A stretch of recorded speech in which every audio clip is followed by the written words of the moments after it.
tó pọ̀ so ẹ kúrọ̀lẹ́ ẹjọ́ ẹ bá tap ẹ bá wa gbé ọwọ́ lé share button so that kí mẹ́sẹ̀gì tí a fẹ́ deliver lẹ́nìí kó lè ní impact. Èmi náà ti ń share so mo kí gbogbo èèyàn wa lẹ́ẹ̀kan sí ẹ kúrọ̀lẹ́ adẹ̀kú weekend náà adẹ̀kú sinmi. Orúkọ tèmi náà kò tí ì yí padà, ọ̀pọ̀lọpọ̀ mọ̀ mí sí Koikimedia but èmi a máa jẹ́ Ọláyọmí Kóìkì láti ilé iṣẹ́ wa tí a mọ̀ sí Koikimedia, bringing the world closer to your doorstep. So mo kí wa lẹ́ẹ̀kan sí bí ẹ ṣe ń darapọ̀. Gbogbo ìròyìn tá à ń gbé jáde kò ń ṣe fáǹfààní èmi nìkan, fáǹfààní ẹ̀yin tí ẹ ní àwọn ẹbí ní Nàìjíríà bẹ́ẹ̀mi náà ṣe rí fámílì. Òun náà ní atúnika gbé wá fún yín pé àwọn tá à ń wí wọ́n tún wọlé sí Kwara State. Ṣe rántí pé láti bíjọ́ mẹ́ta la ti ń pariwo pé wọ́n ń bọ̀ wọ́n dá ìparí oṣù. Ìyẹn náà ni atúnika wá sọ fúnra wa. A máa wọnú ètò náà lọ láìpẹ́ yìí bọ̀ nígbà tẹ́yìn bá ti ń wọlé, àǹfààní kan tí ó jẹ yín lógún òun náà ni kí ẹ share program yìí ní kíákíá, torí ó lè ṣàǹfààní fún ẹni méjì mẹ́ta àbí ẹni púpọ̀. Kí a dẹ̀ máa sọ fún ìjọba wa pé security ilẹ̀ Yorùbá òun náà ni ó jẹ wá lógún. So lẹ́ẹ̀kan sí ẹ kúrọ̀lẹ́ gbogbo ẹ̀yin èèyàn wa láti continent tí ẹ bá ti ń wò mí. So a máa wọnú ètò náà lọ gẹ́gẹ́ bí mo ti ṣe sọ. So ká tó wọnú ẹ̀ lọ, a máa kọrin àsíálẹ̀ Yorùbá tí a máa fi ń bẹ̀rẹ̀ ètò náà. Òun náà ni eléyìí tí a máa kọ́kọ́ ká. Èmi náà ti ń share, mo rò pé ẹ̀yin náà ti ń bá mi sáré máa share torí pé a ní pẹ́ púpọ̀. A kò ní kákọ̀ ra mu wá ní ráńpẹ́ náà ni. So tí ó bá ti yẹ yín ó ti yá wa náà. So ẹ jẹ́ ká wọnú ètò náà lọ. Iṣẹ́ wa fúnlẹ̀ wa forílẹ̀ ibi wa kàgbéga kàgbéga kàgbéga fàlérí. Ìgbàgbọ́ wa ni pé bá ti bẹ̀rù làbọ̀ mọ́, ká ṣiṣẹ́ ká ṣiṣẹ́ ká ṣiṣẹ́ ká jọlá. Ìṣọ̀kan àtòmìnira ní kẹ́jẹ́ ká máa lépa. Tẹ̀síwájú fọ̀pọ̀ ire àtòhun tó dára. Ọmọ Oòduà dìde bọ́ sípò ẹ̀tọ́ rẹ. Ìwọ ni ìmọ́lẹ̀ ògo adúláwọ̀. Àwa ni ìmọ́lẹ̀ ògo adúláwọ̀. Please help us to power tap. Please invite many people. It's a breaking news. It's happening and we must continue to highlight it, especially to many people that disagree that the insecurity in Yoruba land should not be given to Dr. Chief Sunday Igboho. As we say on this platform, a truthful platform, a platform that is dedicated to bring the awareness of many of the insecurity that we are facing, experiencing in Yoruba land today. And we have a message again coming from our studio. I've got the report. It is confirmed. It is already in the news, but many people might probably be caught unaware, and that is why we are coming live to quickly share the information so that you can also help us to tell whoever that cares to know that this is what Dr. Chief Sunday Igboho has been crying for, and this is the reason why we want the insecurity in Yoruba land to be resolved as quickly as possible.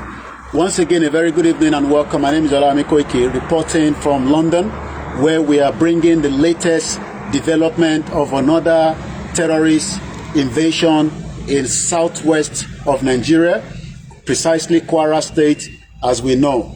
What do we know? How many people have been kidnapped? All these I'll be explaining in the broadcast this evening. So if you're watching me for the first time, I welcome you once again to this live transmission. A máa sọ lédè Yorùbá, a dẹ̀ máa sọ lédè Gẹ̀ẹ́sì. Fáǹfààní àwọn tí kò gbọ́ Yorùbá, torí aláwọn ọmọ wa tó ń gbé ní abroad tí wọ́n wà interested nínú nǹkan tó ń lọ ní Nàìjíríà, tí wọ́n dẹ̀ fi máa gbọ́ gbọ́ èdè Yorùbá dáadáa, bọ̀ wọ́n ń gbìyànjú, a dẹ̀ gbọ́dọ̀ máa encourage wọn. So kí ni tí mo mú wá fún wa? Òun náà ni kidnapping case tí ó tún ṣẹ̀ ṣẹlẹ̀ ní Kwara State. It is not the first time, it is not the second time, but it is something that continues to happen, as I can confirm that there is a terrorist attack that has taken place. How do we know? I'll be giving you some of the news outlets that have already picked it up. So far, just 4 hours ago, I can confirm that Leadership newspaper, as you can see there, this is Leadership newspaper. I'm sure many of you know Leadership newspaper. Kwara resident on edge after terror threat alert. This was an alert, but now, do we have confirmation of a terrorist attack in Kwara State? Yes, we do have information that has already come out to indicate that there was a terrorist attack. I will give us many instances of the attacks in that particular axis, especially in Kwara State. But what do we know about these latest attacks, and why are we getting constant attack after many intelligence is proving that the insecurity in Nigeria needs to be tackled headlong? But once again, as I always say, if we say nothing and say because we are asking for the right to self-determination and we leave the insecurity, we might not even have anybody that we are campaigning for. And this is the reason why we are giving us this latest information that we have within the country called Nigeria. So bear with me. I want to pull out some information as we have it, and I'll be telling us what we know so far, because Kwara State is not the first time that we are getting terrorist attack. Now, this is, I'm sure many of you know, Sahara Reporter as well. Sahara Reporter is also reporting, coming out in just about a few hours ago, because what we do on Koikimedia, we have many sources to confirm, to verify, before I can literally come out and say there is a terrorist attack. We don't come out and tell you there's a terrorist attack to scare you, to put you under pressure. We are coming out to tell you there's a terrorist attack when we have credible, reliable information. Apart from different sources, we also have different things that we cross-check that we might not be able to share with you in the public domain. But I can confirm that today, being the 22nd, which is Sunday, today is Sunday 22nd, the time in London right now is just 7 minutes before 6 p.m. In Nigeria, you are 1 hour ahead of us, and it's exactly almost 7 p.m. In US, it will be 5 hours or 6 hours behind in Canada. In Australia, it's already midnight. In China, it's already midnight. There is different, sources of what we call time zone. So whenever we come live, I am giving you the time zone of where I am reporting from. But I'm also giving you the time zone where the event is taking place. So this event is taking place in Nigeria, in Kwara State, at exactly today as it's been reported. Fanfan àwọn tí kò gbọ́ gbogbo tí mo sọ látẹ̀kan òun ni pé bí mo ṣe ń bá yín sọ̀rọ̀ báyìí òun ni pé èní jẹ́ 22nd of March 2026 ó jẹ́ ọjọ́ ìsinmi tọ́pọ̀lọpọ̀ lọ sí church tí kristẹni tí wọ́n ń jí gbé tó ń pa tí mùsùlùmí tó ń jí gbé tó ń pa ní ìlú Kwara State. Bí a ṣe ń bá yín sọ̀rọ̀ gbogbo information tó délé iṣẹ́ wa tá à ń pè ní Koikimedia ni pé àwọn ajínigbé tí a mọ̀ sí Fúlàní terrorist wọ́n tún jí àwọn kan gbé. Òun náà ni ó gbé mi jáde láti wá ṣàlàyé fún wa kí ni nǹkan tí a mọ̀. Suspected terrorists invaded Kwara State Church during Sunday service. Adopt 9 worshippers. Èèyàn 9 ni wọ́n ti kó lọ. Ntí èèyàn 9 yẹn bí tó wà bá ṣe ń sọ̀rọ̀ lọ́wọ́lọ́wọ́ báyìí kò sẹ́ni tó mọ̀. Ara ntí olóyè ṣe ń sọ pé security yẹn a gbọ́dọ̀ tackle ẹ̀ head on. Tí a bá dẹ̀ máa tackle security, information gbọ́dọ̀ wà credible. Níbo ló ń kó wọn lọ? This is where a lot of things will be activated when the government is doing the needful.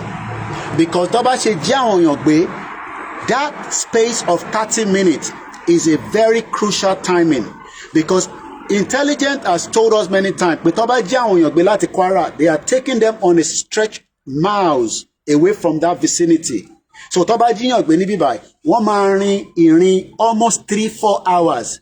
So within the 30 minutes yẹn ó yẹ ká tákù wọn, ó yẹ ká mọ ibi tó wà so that kí wọ́n lè má kó àwọn èèyàn yẹn lọ. Ẹni tó bá lucky á escape, ẹlòmíì wá pa. Àwọn 9 tó kó lọ yẹn nísìn ẹ jẹ́ ká gbọ́ information yẹn sí. Ẹ jọ̀ọ́ ẹ bá wa pín program yìí. Eléyìí ò ń ṣe program tí a máa wọnú ẹ̀ tá a máa jókòó tá a máa lúgọ. Àwa tá à ń jáde tá a wá ń sọ̀rọ̀ yìí kò ń ṣe fáǹfààní tèmi nìkan. Ọmọ Ògùn state ni mí bọ̀ ilẹ̀ Yorùbá náà ní Kwara. Tẹ bá dẹ̀ sọ pé kò kàn yín ó ń súnmọ́ bọ̀ kẹ̀rẹ̀kẹ̀rẹ̀. Last week a sọ fún wa pé ní Institute of Research ní Ìbàdàn wọ́n jí àwọn kan gbé lọ, ọlọ́pàá dáwọn kan gbà padà. Eléyìí tá à ń sọ yìí eléyìí iṣẹ́ ń ṣẹlẹ̀ ni. Ẹlòmíì àwọnú program ẹ máa expect pé ká tún máa bẹ̀yìn kẹ bá wa pín.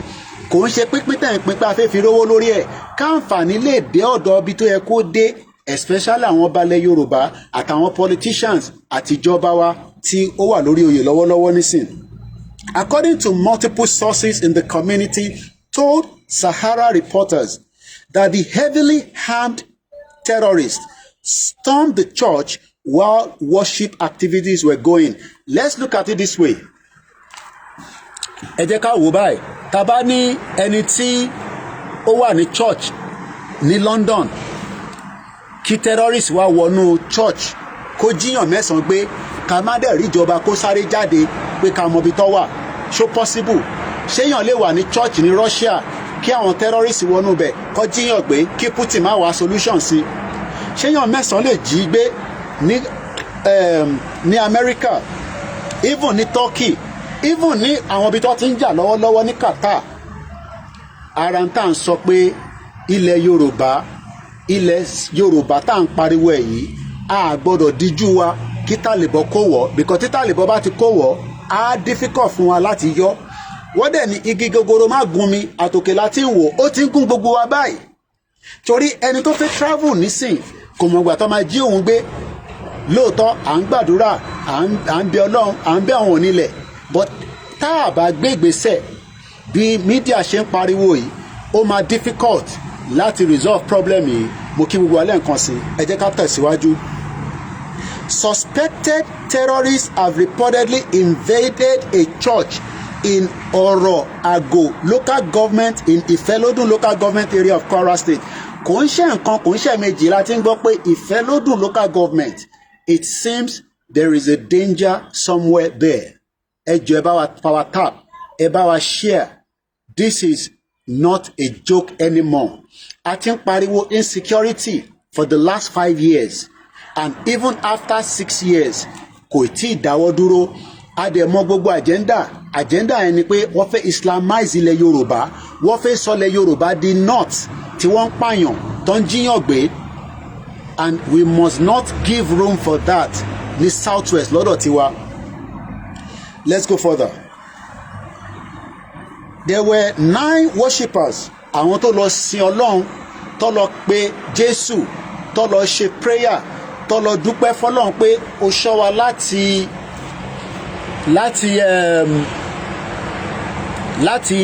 January, láti Monday títí di Sunday, tó wá di pé lẹ́ni tó lọ ṣe ìsinmi, tó lọ sílé Ọlọ́run, wọ́n wá jí wọn gbé, wọ́n wá di ẹni tó wà nínú igbó báyìí nísìn bá ṣe ń sọ̀rọ̀ báyìí, wọ́n di ẹni tí a lè sọ pé ibi báyìí gan ló wà.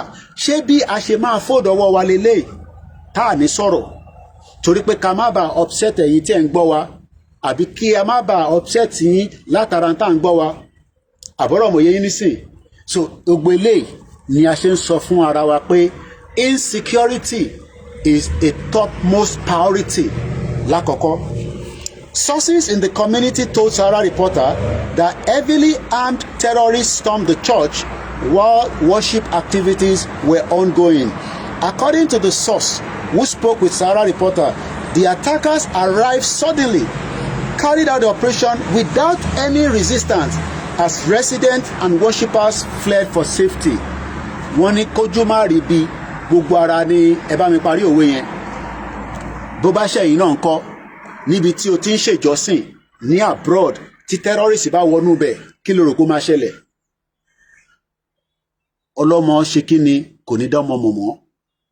Ṣe rí ìdí tí a ṣe ń pariwo, tí a ṣe ń kígbe, tí a ṣe ń sọ̀rọ̀ pé ọ̀rọ̀ ètò ààbò ilẹ̀ Yorùbá àti gbogbo Nàìjíríà bọ̀ lọ́dọ̀ tiwa a gbọ́dọ̀ fi ṣeré mọ́, torí ìjọ kan màkànmàkàn ẹni tó bá ní kò ní kàn òun, tó bá lọ kàn ń kọ́, tó bá lọ kan ẹni tó mọ̀ ń kọ́. Àbọ̀rọ̀ mo yẹ nísìn, tó bá lọ kan ẹni tó mọ̀ ń kọ́. So the agenda is real. Ẹni tó bá ní wọ́n fẹ́ Islamize Nigeria, mọ̀ tó ń lọ nínú ilẹ̀ Yorùbá nìyẹn. There is an agenda to Islamize Nigeria, and that is proven because Usman Dan Fodio agenda is real, and that is the reason why we will continue. Kò ní kankan ṣe pẹ̀lú Mùsùlùmí Yorùbá. I was born as a Muslim because mo rí ìyàwó akọ̀ntẹ́ sọ nísìnyí pé there is no agenda to Islamize Nigeria. Ẹ̀yin kọ́ lè máa sọ yẹn fún journalist. There is proven evidence that they want to Islamize Nigeria, and everybody knows that. So kò ní kankan ṣe pẹ̀lú ẹ̀sìn tá à ń ṣe nílẹ̀ Yorùbá, because ẹ̀sìn tó ní àlàáfíà làwa ń ṣe nílẹ̀ Yorùbá pẹ̀lú Mùsùlùmí Christian. Àbọ̀rọ̀bọ̀ yẹn nísìn. So just to clarify that section, let's go further. Mo kí gbogbo èèyàn wa lẹ́ẹ̀kan sí happy Sunday. Yes, I can confirm to you that 9 people were kidnapped today, the 22nd of March 2025, somewhere at Ifelodun local government area of Kwara State, Nigeria.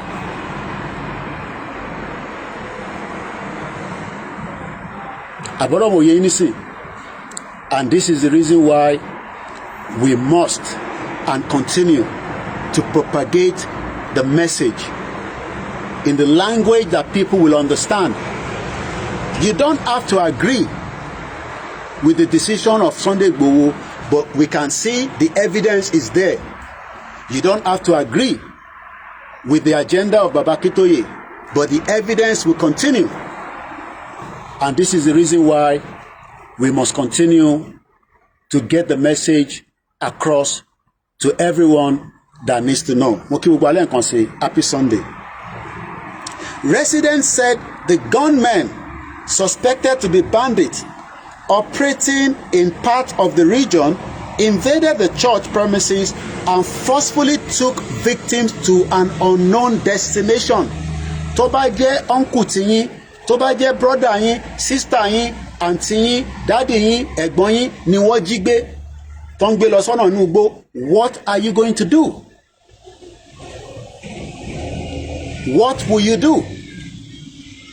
Will you fold your hands or will you cry out? Community members have since called on the security agency to urgently intervene and ensure the safe rescue of the kidnapped victims. And we know how this ended up. we end up giving money to terrorists. A máa fún wọn lówó. Àwa dẹni tó ń dá owó láti kó fún wọn. Wá tún máa request fún ọ̀kadà. Bá tún ṣe ń gbọ́gan wọn náà ti ń request fún àwọn virgin. Is this how we will continue? Living in fear? It might not be in every part of Nigeria, but we are seeing evidence-based that it is happening. And this is what we have cried out for 5 years. 5 continuously years. Ó máa pọ́dún mẹ́fà. Kò ń ṣàwà la máa kọ́kọ́ pariwo pé insecurity wà ní Nigeria. It has been going on before the Yoruba Nation self-determination movement started. So tí olóyè bá wá jáde pé òun fẹ́ kí ààbò wà nílẹ̀ Yorùbá, ṣé fọ́ọ̀tẹ̀ ní pọ́n béèrè fún? Is it not going to be? Tí kò bá sí insecurity, àwọn tó wà ní Kwara yẹn wàá gbégbé àlàáfíà, wàá lọ sí church, wàá lọ sí mọ́ṣáláṣí, wàá dẹ̀ padà sílé. Mo kí gbogbo èèyàn wa.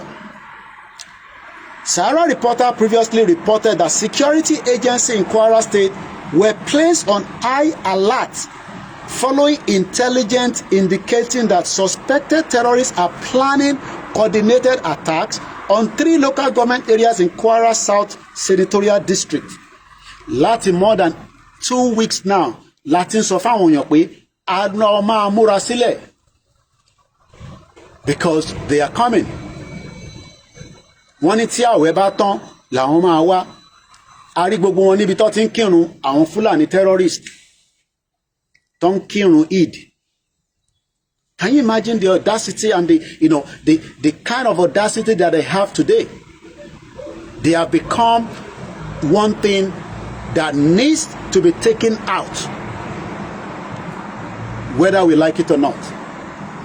And this is what we have cried out for many years, and we are still not going to give up.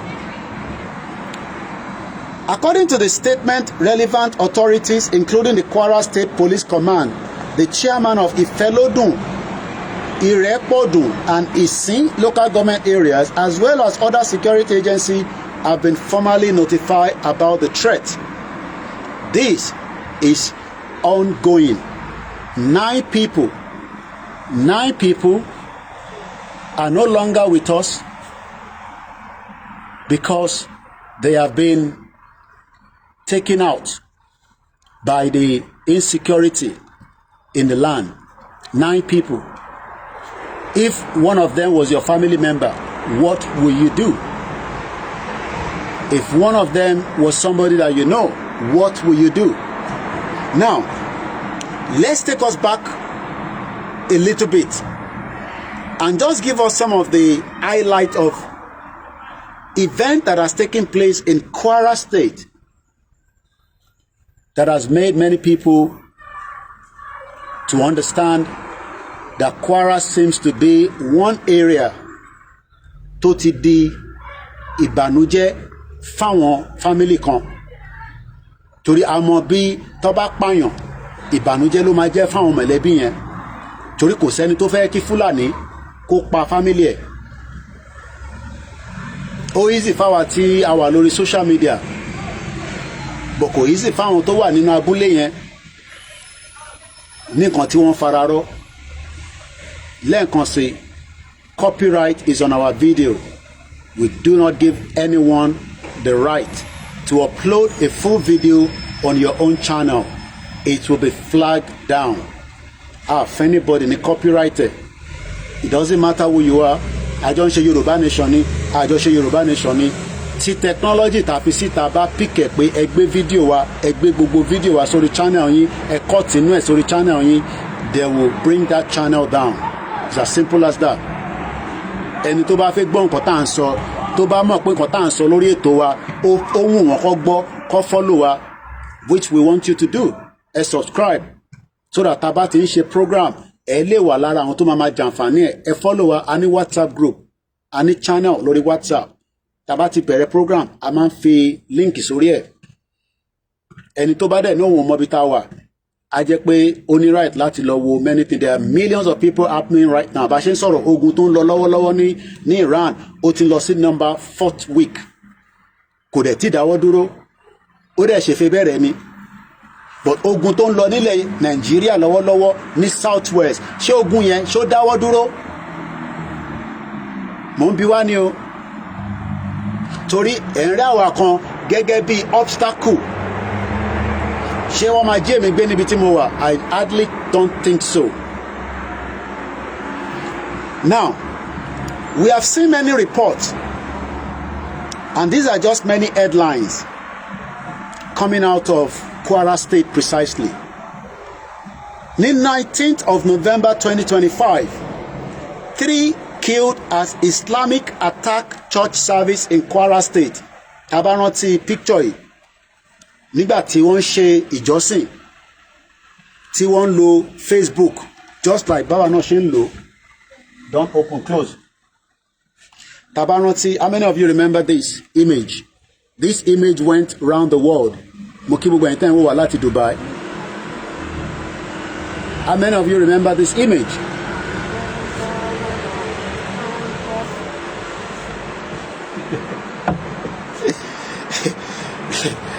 Ìyàwó mi ló disturb me, ó ń distract me. Tá bá ti gbọ́ voice obìnrin báyìí àní concentrate mọ́.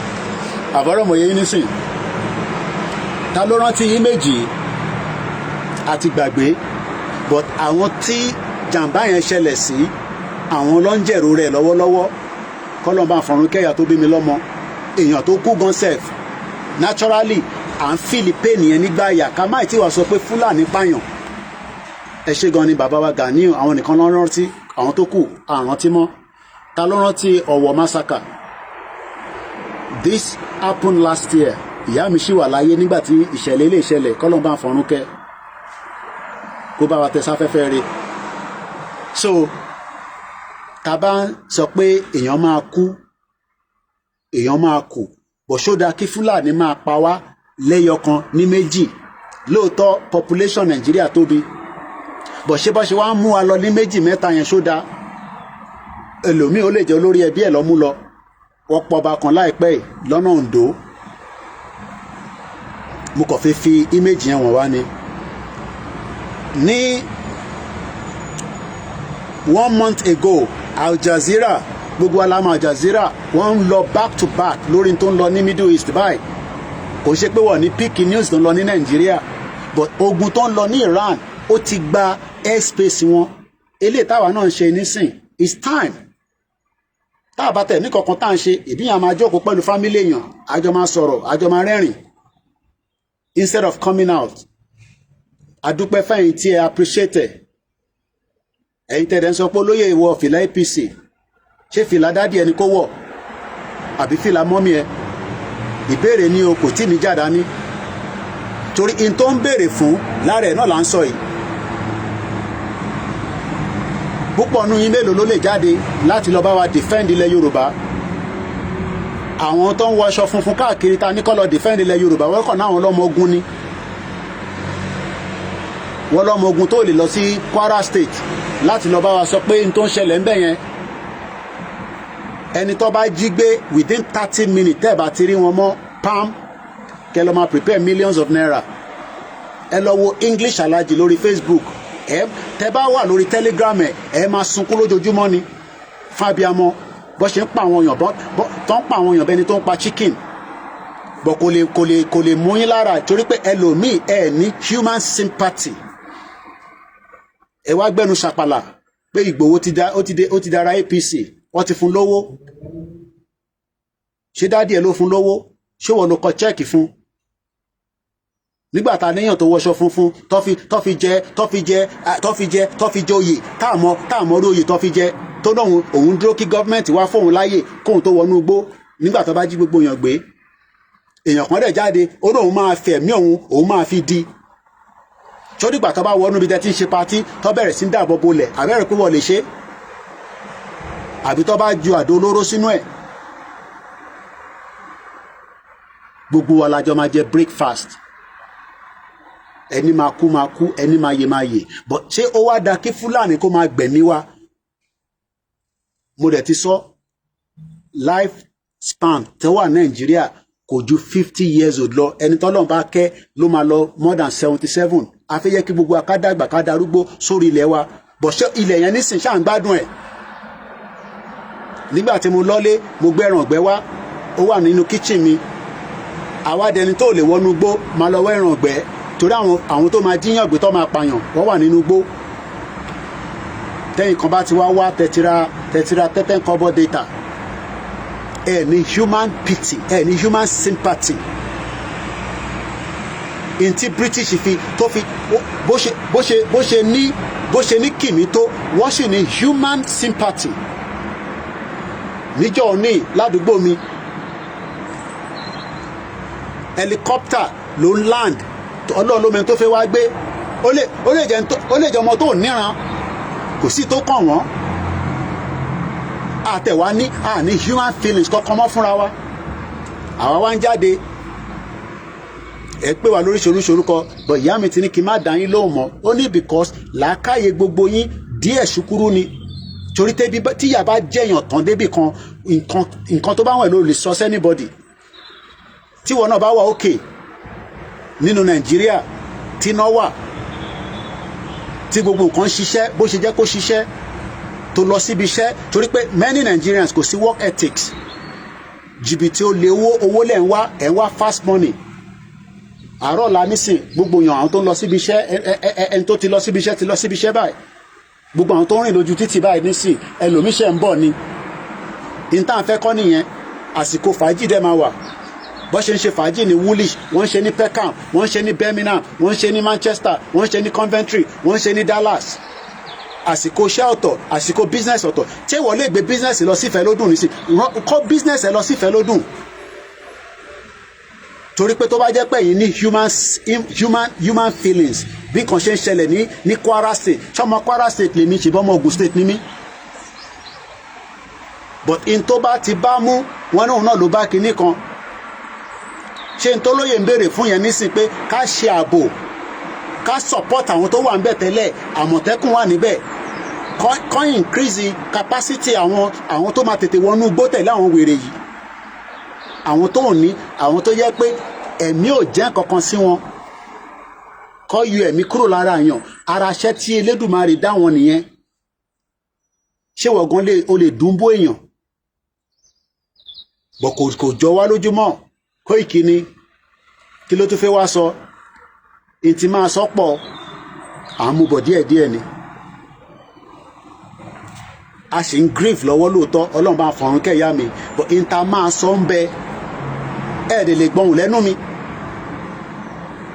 torí ọba Elédùmarè ló rán èmi náà wá sílé ayé yìí láti wá fi ohùn mi fi ṣe àtẹ̀jíṣẹ́ fún ẹ̀yin tẹ́ fẹ́ gbọ́ àtẹ̀ntẹ́ fẹ́ gbọ́ bó o bẹ́ẹ̀ fẹ́ gbọ́ o máa gbọ́ by force bó tẹ́ lọ́rùn bó tẹ́ lọ́rùn àṣàrà àwọn millions of people tó ń wo pẹ́là kọ́lọ̀ bá ń fọ̀run kẹ́ kọ́lọ̀ bá ń dúró ti rádà iṣẹ́ tó ń ṣe kò ń ṣiṣẹ́ kékeré náà bọ̀ iṣẹ́ tèmi ṣe yàtọ̀ sí iṣẹ́ tó ń ṣe ọmọ Yorùbá ni kata efe gbogbo ìṣàlẹ̀ wọn tó ń ṣe èmi náà bá wọn wò ó bọ̀ à ń sọ̀rọ̀ ìran wa nísìnyí tó gbọ́dọ̀ máa mú wa ní ṣòkòtò kò ń sọ̀rọ̀ ọmọ Ìgbò ni mò ń sọ níbí kò sí tó kàn mí pẹ̀lú ọmọ Ìgbò kò sí tó kàn mí pẹ̀lú Haúsá ọmọ Yorùbá ni mò ń bá sọ̀rọ̀ mo ò dẹ̀ bá ọmọ àlè Yorùbá sọ̀rọ̀ torí ọmọ àlè Yorùbá ló máa point finger padà pé in tó ń sọ yẹn kó shut up 1998 I left Nigeria it's gonna be 30 years in September adúpẹ́ fọ́lọ́run ọmọ ti wà ìyàwó ti wà púpọ̀ nu yín gan ẹ lè má rí because of the condition of Nigeria àdẹ̀mọ̀ agenda táwọn Fúlàní fẹ́ ṣe àti sọtẹ́lẹ̀ many years wọ́n fẹ́ yọrí Tinubu kúrò ní tó bá ti yọrí ẹ̀ kúrò Shettima máa wọlé àmọ́ géèmì yẹn ọba Elédùmarè ò dẹ̀ ní fún yín ṣe ọba tó nílẹ̀ Yorùbá ò ní fún yín ṣe we don't have to agree with gbogbo tí Tinubu bá fẹ́ ṣe but the fact that tí Tinubu bá kúrò níbẹ̀ tẹ́ bá yọrí ẹ̀ kúrò Shettima ló máa wọlé gbogbo adẹ̀ la mọ̀ bó ṣe ń lọ pẹ̀lú ọ̀rọ̀ Shettima torí ìgbà tó ń wá tẹ́rọ́rìsì kan ilé Shettima lọ ti bá àdẹ̀ tí kúrò lórí ìrìn àjò táwa dúró lórí ẹ jẹ́ ká respect ara wa àsìkò eré ọ̀tọ̀ tẹ́ bá dẹ̀ fẹ́ ká máa ṣeré eré pọ̀ tí mo lè máa bá yín ṣe mo lè bọ́ra mi sí wòwò nísìn kí n máa jó ní bíbá èrò máa kún bíbá ẹni ṣé ìyẹn ló kàn mí ṣèbí kata efe ló ń bọ́ra sí wòwò ni ó dẹ̀ ń pọ̀ owó ẹ̀ lórí social media gẹ́gẹ́ ẹ ṣàmọye tó ń pa lórí social media but àwa ń sọ tó ń dúnlẹ̀ Yorùbá làwa ń sọ̀rọ̀ lé lórí mo dẹ̀ dúpẹ́ fún àwọn ọba wa ti recognize wa ṣèbí mo wá sílé kábíyèsí mo kí gbogbo ẹ̀yin ọba wa ládé tẹ́yìn ò bá mọ̀ wọ́n mọ̀ wá àbẹ́ ẹ̀gbọ́n nígbà tí bàbá mi hàn ní ọ̀fífẹ́ tó ní Kóìkì tá a bá mọ̀yàn eégún mọ́ni ẹni mọ́ni gbogbo ọba ta lọ bá pátá ní last year mo dúpẹ́ lọ́wọ́ wọn bàbá mi Olúgbọ́n bàbá mi Aláàfin tí mo lọ bá àti tàná àti tèní nígbà tí mo dọ́dọ̀ bàbá Aláàfin wọ́n ní Kóìkì mo mọ Kóìkì dáadáa kọ́ lọ́ba ń dúró tí olórí táwọn náà bá fẹ́ lo influence yẹn pé kò sí tó kàn wá ẹ ṣé gan ni ìyá mi Comfort Ológunjà mo kí gbogbo ìyá dáadáa ẹ̀yin alálùbáríkà ṣẹ̀yìn ọ̀dọ́ là ń bá sọ̀rọ̀ kẹ́ ṣe sùúrù ó ń ṣọmọ Yorùbá ni olóyè wa dé ó dé fìlà APC ìwọ ń ṣọmọ Yorùbá nítorí lẹ́yìn ń béèrè fún náà kọ́ ni Al Jazeera lélẹ̀ this was òun nìyẹn nísìn fáàn wọ́n lọ nìyẹn ambulance òun ló ń lọ yẹn bóun dẹ̀ ṣe ń lọ yẹn nísìn ọ̀nà dáwọn tún máa tẹ̀lé lẹ́yìn nítorí pé wọ́n ní human sympathy. mo kí gbogbo ẹ̀yin èèyàn wa a kó òtútù yìí kó tẹ̀ lọ kárí sọ́mà ṣe ká lè wọṣọ omitaf couture ọlọ́run wà pẹ̀lú wa kò sẹ́ni tó perfect àwọn nǹkan wà tá a ti sọ tẹ́lẹ̀ èrò pé bọ̀bọ́ ìbò ṣe ń sọ̀rọ̀ bọ̀bọ́ ṣe ń ká wa lára la ṣe ń sọ kódà àwọn ọba ta bá sọ̀rọ̀ nínú kọ̀rọ̀ nínú gbangba gbogbo ló sọ pé bó ṣe ń dùn ilẹ̀ ṣe ń sọ̀rọ̀ ṣé Ọọ̀ni of Ifẹ̀ sọ ni pé bó ṣe ń dùn ilẹ̀ ṣe ń sọ̀rọ̀ àwọn understand the same thing ni bàbá wa Láàfin bàbá Olúgbọ́n títí dé gbogbo Òkè Ògùn so tá a bá wá sọ fún Tinubu pé a fẹ́ security fúnlẹ̀ Yorùbá ṣé ó rọ̀ǹgì ni ṣe wá fẹ́ kémi jáde kémi máa wà against olóyè ọmọ Adéyẹmọ a ti sọ̀rọ̀ lẹ́ni nísìn kò ń ṣe mẹ́ta lèmi àti olóyè ti sọ̀rọ̀ mo rẹ̀ dúró tì mo sọ fún ní kọ̀rọ̀ ní gbangba kò sẹ́ni tó ra tíkẹ́ẹ̀tì fún mi ìyá tó bí mi lọ́mọ kọ́lọ́mbà Fọ̀rúnkẹ́ òun ló ra tíkẹ́ẹ̀tì fún mi tí mo fi lọ bá nílé ní 2021 mo dẹ̀ sọ fún mo níbi tó bá ń lọ ni mo ajá èmi ò ń ṣe ọmọ Ìjẹ̀bú Òde ọmọ Ìjẹ̀bú ò ń gbá géèmù à ń ṣe báyìí o lóòótọ́ àwọn kan ti pè mí àwọn kan ti bá mi sọ̀rọ̀ pé èwo tún ni olóyè ń ṣe èwo nìwọ náà fẹ́ ṣe àwọn ń ṣe à ń play double game kò sí double game nínú game ta kò ń ṣe pa kúkú jọ múlẹ̀ bọ̀ mo sọ fún ni pé ibi tó bá ń lọ lájọ dúró sí because ẹ̀tọ́ tó ń béèrè fún yẹn lórí security òun náà lèmi náà sì ń béèrè fún lórí self determination tó dẹ̀ yẹ padà ẹni tó bá tẹ́ lọ́rùn kó dúró ẹni tó bá tẹ́ lọ́rùn wọ́n ní òkú tó bá kú ló ń fi ambulance gbé ní Nàìjíríà ṣé yẹ kó rí bẹ́ẹ̀ torí pé Tinubu wà níbẹ̀ ṣé gbogbo nǹkan ní ó ń ṣiṣẹ́ ni Nàìjíríà ti ní kọ́má láti ìgbà tó ti kó gbogbo wa papọ̀ torí a lè jẹ́ kankan náà ọmọ Ìgbò máa wá nísà á máa sọ kábàkábà á máa sọ kóbokòbo kíní kan ìgbèrà àti kíní ẹ má bínú tó bá ń ṣe tó da gbogbo wa papọ̀ tó bá ń ṣe Britain tó kó gbogbo wa papọ̀ Ọlọ́run dáwọn náà lẹ́yà tiwọn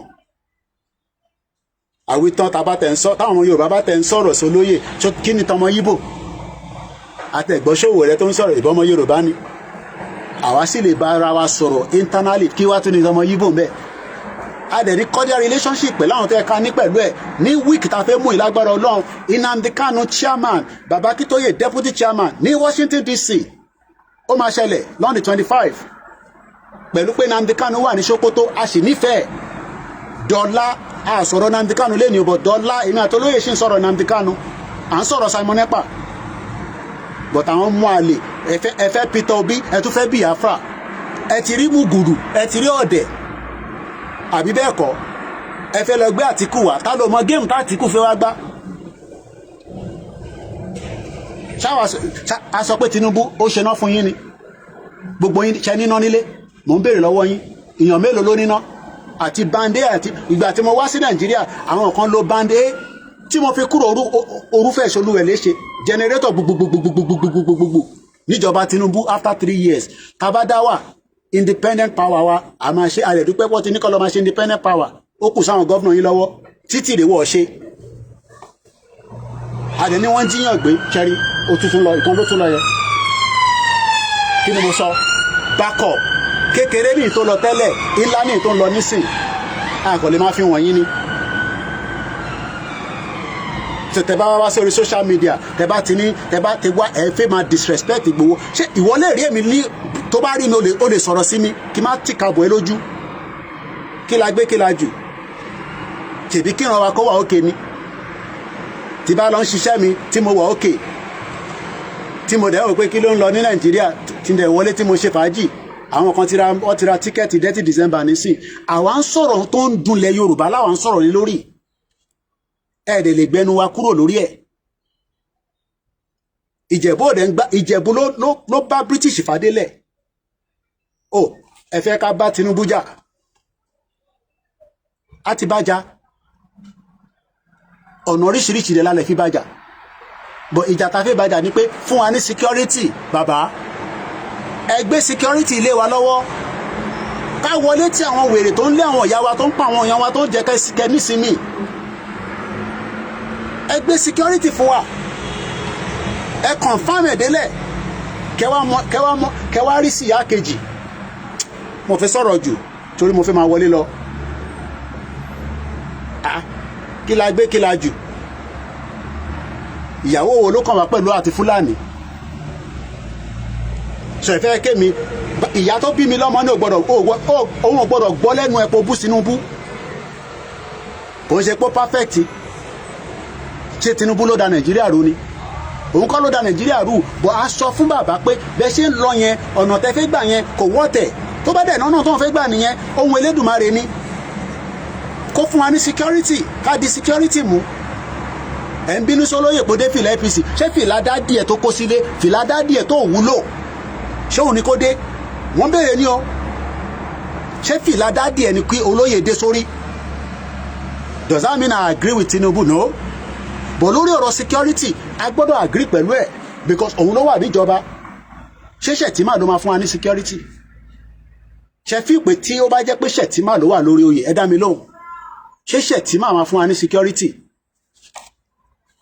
àbọ̀rọ̀ wòye yín ṣé Shettima máa fún wa ní security wọ́n kàn béèrè ní o if Shettima was the president of the Federal Republic of Nigeria ṣé Shettima máa fún wa ní security so ẹ jẹ́ ká wà realistic. Àwọn Prince Charles I keep saying Prince Charles King Charles gan mọ̀ pé òun nídìí Tinubu ló ṣe fún ní state visit mo ti ṣàlàyé yẹn nídàájí àìsùn yẹn sì wà lójú mi báyìí mo ì tí sùn mọ́jú dáadáa.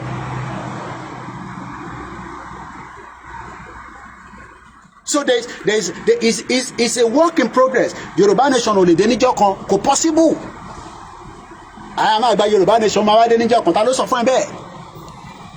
lọ́wọ́ tó ń pè ní Western Sahara ẹ jẹ́ n sáré kárí tán. This article was in February from Al Jazeera. Gunmen kill nearly 200 people in Nigeria, Kwara and Katsina State.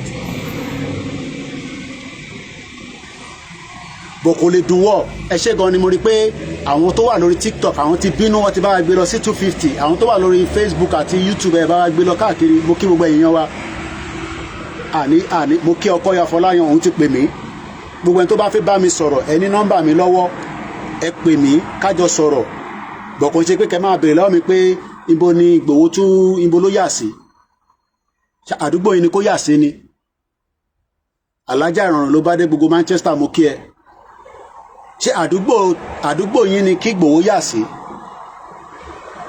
ẹlẹ́nu ló ń já jẹ́ kọ́lọ́pàá méjì wọnú ilé ẹ lálẹ́ yìí ṣèbí gbogbo yín náà la máa ń rí tọ́lọ́pàá bá dá yín dúró lójú títì ṣé ọlọ́pàá lè dá Ìgbòho dúró gan lójú títì á fún ní ọ̀wọ́ ẹ̀ à ń sọ̀rọ̀ pé the system has collapsed ẹni ó ń jánu ní wọ́n fẹnu wú gate àbí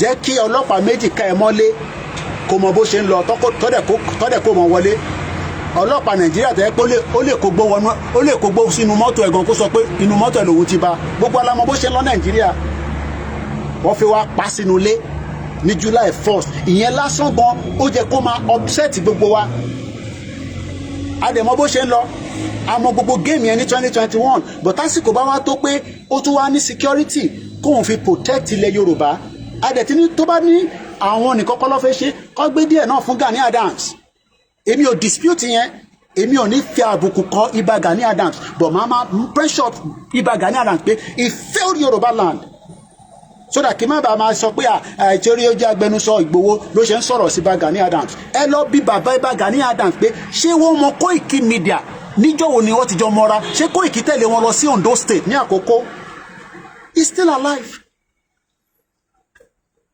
nígbà tí mo dẹ̀ fẹ́ wálé ní 2021 mo pe Ìbà Gani Adams náà ṣe máa wá síbí bàkẹ́ máa bá wa sọ tí ẹ̀mọ́ tó ń lọ bọ́ ní tó ń ṣe gbogbo ẹ̀yin tí ẹ̀ ń sọ̀rọ̀ òdì sí wa ni pé púpọ̀ ọ̀nù yìí náà fẹ́ wà ní position tí mo wà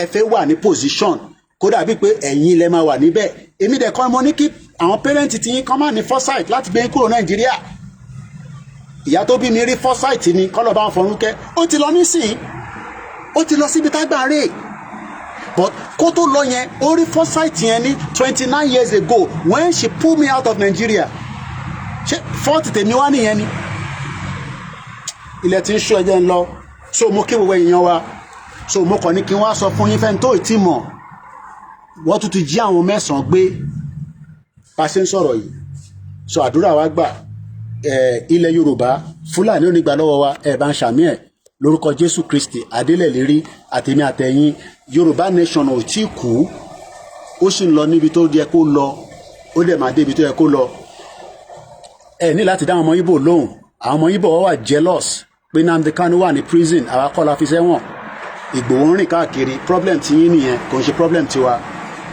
so mo kí gbogbo alẹ́ nǹkan sí tí n bá dárúkọ yín ẹ kúkú ti mọ̀ pé àjọwọnú ara wa ni lórúkọ Jésù ẹ ṣé gan ni ìyá mi Àjọkẹ́ àníṣẹ́ra wa ọmọ Yorùbá ni wá tá a bá búra wa àtújọṣe ni mo lè rí ọmọ Yorùbá nísìn kí wọ́n máa bájà kí là ń bára wa jà fún ẹ̀yin tẹ́ ẹ̀ bá níwèé ní UK tidy up reware mò ń bẹ̀ máa ṣe program lé lórí bí a ní week cafe mú yìí kọ́lọ̀ fún mi láyè àwa náà busy ẹ̀ lè rán léṣẹ́ wa lọ́wọ́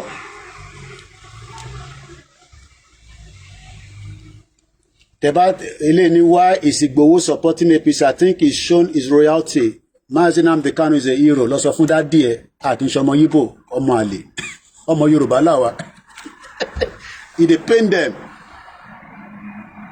àkínṣe ọmọ Yíbò but àwọn ọmọ Yíbò tó bá ti wá sórí channel wa ọmọ àlè tó bá ti wá bú wa but yìí tó bá mọ̀ pàṣẹjọ wà kò ní bú wa but it dey pain them Igboho dey walk around in Nnamdi Kanu dey Sokoto prison ṣáwà la fi sí prison very soon maybe they will transfer Nnamdi Kanu to come and continue his prison in London I don't know because enti Tinubu sign ní week to why is part of migration Ike Madu might be sent to Nigeria Nnamdi Kanu might return back to London I would rather let him be in London than being in Nigeria because Sokoto prison mosquito gbogbo ẹ̀ ló wà níbẹ̀ so tó bá wá sí London prison is better off bẹ́ẹ̀ni Yorùbá nation lórúkọ Jésù Kristi Yorùbá nation inshallah Yorùbá nation láṣẹ Èdùmàrè orúkọ tèmi ò tí yí padà èmi náà ni mo ní mo ti dé padà mo dé gẹ́gẹ́ bí ẹ ti ṣe ń retí mi kò dẹ́ ń ṣe gbogbo ọmọ Yorùbá tó bá kọ orúkọ Yorùbá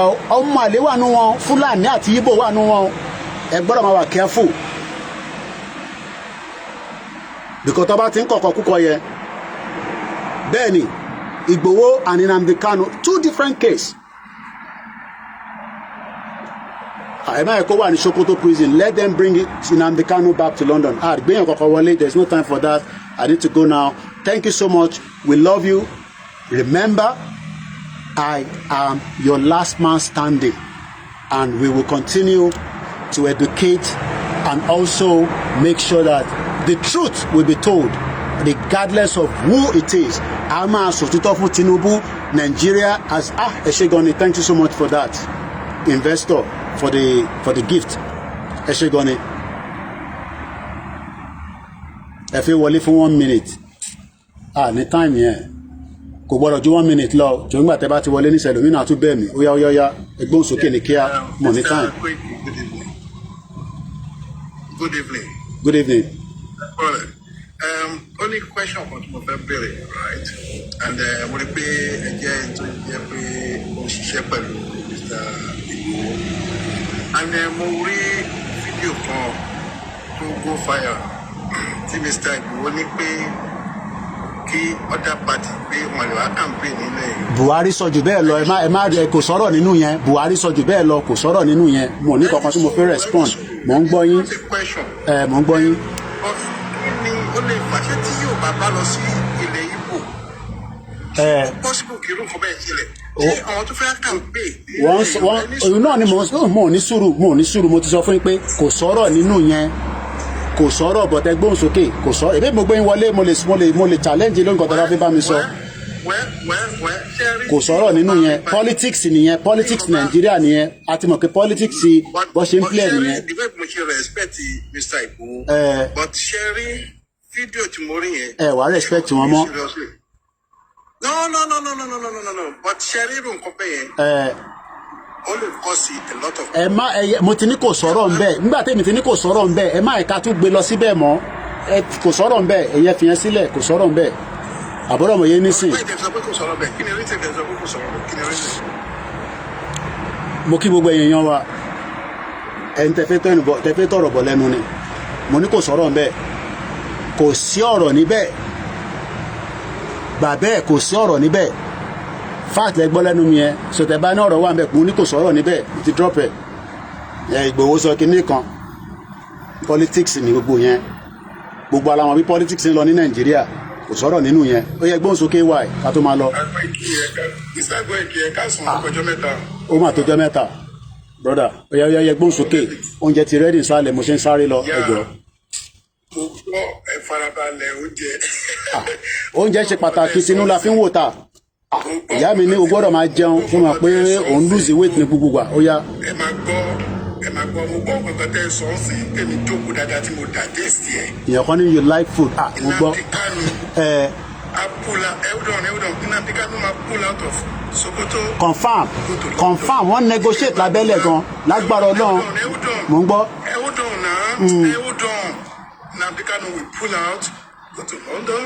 And Kedemadu will not go to Nigeria. That is a long age.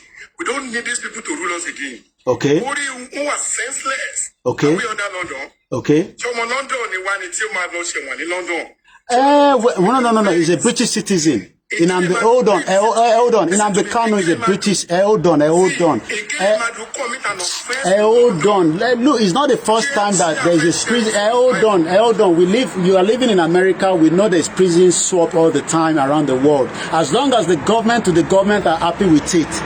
I was expecting that he will be here to Tinubu will complete in 2031. I've said that many times. But if the situation is now changing that till President Tinubu was here, they've signed a new amendment that there can be a change of, prisoner swap. There's nothing we can do. Nnamdi Kanu is a British citizen, so you can't keep him there if the British government wants to return him back here. How many of them came to Nigeria? That is the system in Nigeria. There's nothing we can do to that. Phone me tife kumo le fe ki broadcast ko kumo lenu. That is why. Mungbo. Oh my God. That's why we are still a slave under these people. We don't want that. So what are we going to do? They're senseless. What is the option on the table? Can I be a president of Nigeria? We have one president in Africa. That guy is Burkina Faso. That's only the president we have in our. We are not in Burkina Faso. What is the solution to the current situation? Yeah.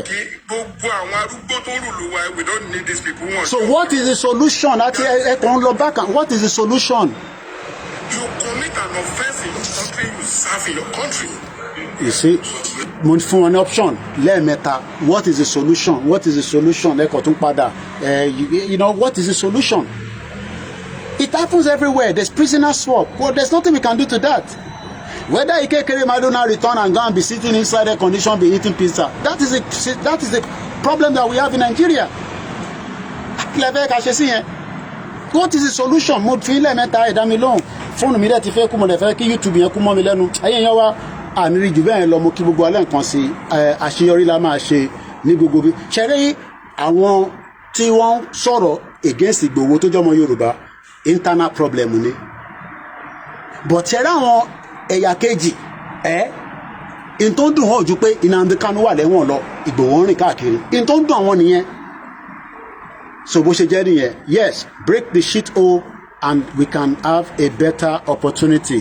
So mo kí gbogbo alẹ́ nǹkan sí àdìṣe lásán, èmi náà ni ọ̀nbúrò yín, ọmọ yín, olólùfẹ́ yín, ọkọ gbogbo àwọn ìyá Oòduà. Mo ti dé padà, ẹ̀yin màmá tẹ̀tí ń béèrè mi, má gbé fídíò mi lọ sórí page a máa flag ẹ̀, kò sí àní kankan níbẹ̀, ẹ fi sílẹ̀ lórí page mi, ẹni tó bá ń wá mi kó wá mi wá sórí page mi. Mo kí gbogbo ẹ̀yin tẹ̀lé ń gbà wá ní ìmọ̀ràn, àní ṣìṣọ àní ṣìṣe, a máa jọ délẹ̀ lérí, ìgbà tá a máa débẹ̀ kò sẹ́ni tó mọ̀, ìyẹn wà lọ́wọ́ baba God. Thank you so much.